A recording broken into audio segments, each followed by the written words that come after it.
person who asks if everything is fine when nothing is wrong is not looking for reassurance. They are asking permission to stop scanning. But the scanning was never about the other person.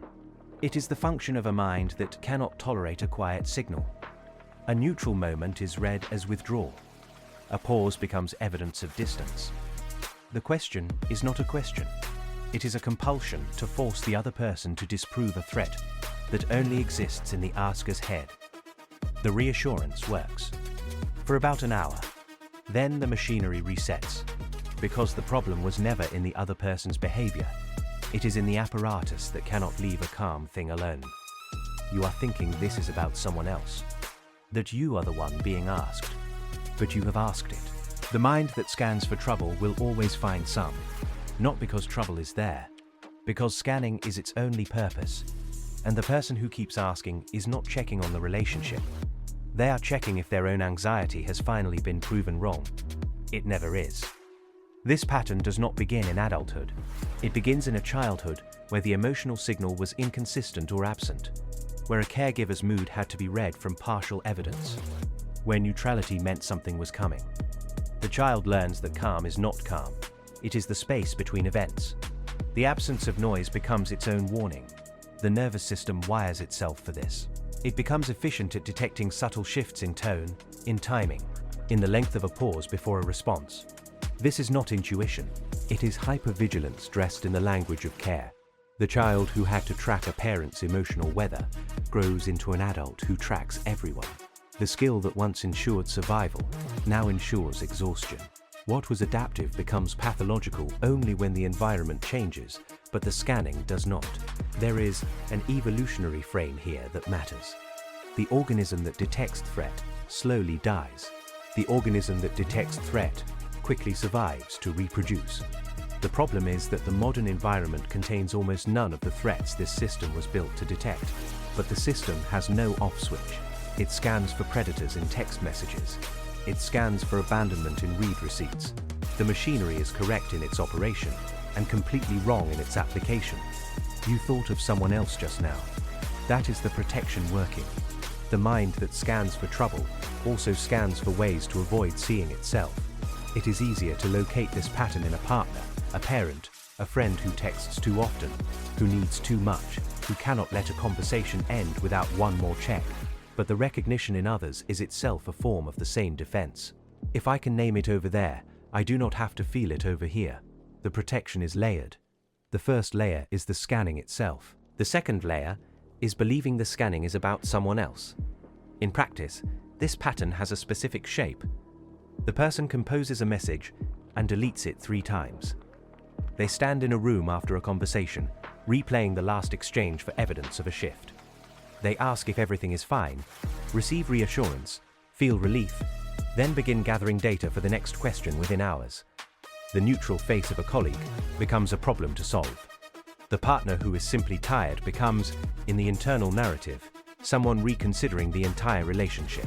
The email that takes 4 hours to return is read as a statement, not as an email that took 4 hours to return. The scanner does not live in the world as it is. They live in a world where every neutral signal is encrypted, and they are the only one without the key. At work, this becomes the person who needs constant feedback not to improve, but to regulate. They do not want to know if the project is good. They want to know if they are safe. The performance review is not a professional event. It is an emotional biopsy. The high achiever version of this pattern is particularly deceptive because it looks like ambition. The person who works until 3 in the morning, who cannot submit without 17 checks, who rewrites the same paragraph until the deadline forces their hand, is not pursuing excellence. They are pursuing the feeling of having done enough that no one can be disappointed. The disappointment they fear is not professional. It is the original one, the one that mapped itself onto everything else.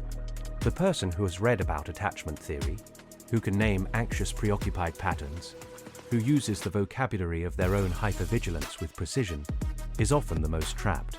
The language becomes part of the defense. They can describe the mechanism in detail while it operates. They say they are working on it. They say they are aware of it. The awareness becomes a substitute for the change. Knowing the name of the cage is not opening the cage. The intelligent person's version of this pattern is the most seductive because it looks like growth.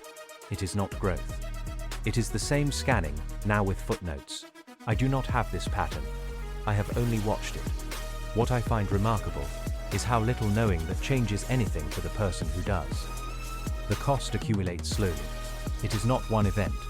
It is the 1,000 small withdrawals from relationships that never get named. The partner who stops sharing because sharing triggers another check. The friend who learns that normal silence will be interpreted as crisis. The gradual narrowing of the scanner's world to only those who will tolerate being monitored, which means often to only those who share the same pattern, which means relationships built on mutual anxiety regulation, rather than on anything else. The scanner does not see this happening. They see themselves as caring, as attentive, as someone who checks in. The language of care conceals the mechanism of control. The question is never just a question. It is a demand that the other person manage the asker's internal state. Over time, this becomes unbearable. People leave. Not dramatically, they just stop returning calls with the same speed. They stop initiating. The scanner experiences this as the very abandonment they feared, never seeing that they engineered it through the exhaustion of constant surveillance. There is a late recognition that comes for some, usually after a relationship has ended, after a period of isolation, after enough repetitions that even the scanner's own narrative cannot maintain the illusion that the problem was always external. They see that the neutral moments they feared were not threats. They were opportunities.